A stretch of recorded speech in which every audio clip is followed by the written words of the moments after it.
Here's another story from my youth. I think you guys might appreciate this. So this is like a year later of me fucking getting my arm pregnant. There's nothing to do with that story, but this shows you what a fucking dumb kid I was. So we were 13, and it was me and a couple of buddies, and we got fireworks, right? And that's a fucking thrilling proposition to a bunch of 13-year-olds to have fireworks, but we didn't have a lighter. So we're like, ah, shit, we gotta get a lighter. There was a convenience store down the street. So we're like, we'll just get one there. But it occurred to me that I was like, wait a minute, you gotta be 18 to buy cigarettes. I bet you have to be 18 to buy a lighter. We have to disguise our physical appearance so they won't know we're 13. So I suggested we go in wearing ski masks.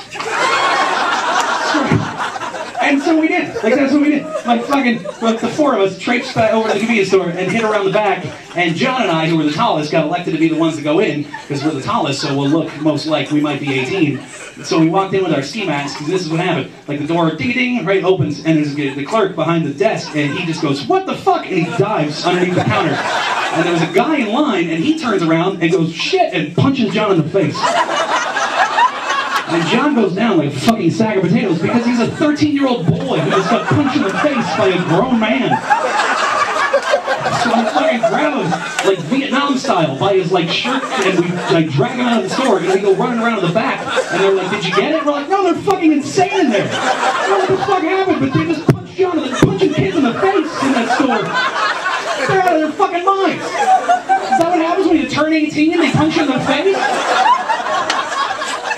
But the problem still exists. We still need a cigarette lighter. So now the guys are like, well, who's going to get it now? It's like, clearly they hate John, so he can't go. And John's like, I think my nose is broken. And that's when the cops all show up, right? And the cops, they put us all in separate cop cars, and they got our stories. And I think, like, very quickly, like, after about 2 minutes, they all kind of convened and were like, these guys are just fucking idiots. Like, I don't know what's going on.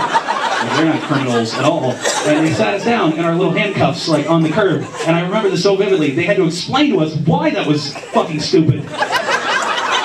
Like, you realize that that's how muggers did it. We're like, oh, I get it. And they literally, I remember the cop, like, looked at me, and he goes, you guys are the dumbest fucking kids we've ever met in our lives. Isn't that adorable? You don't know whether to hug me or give me a helmet, right? That's a cute story. It really happens.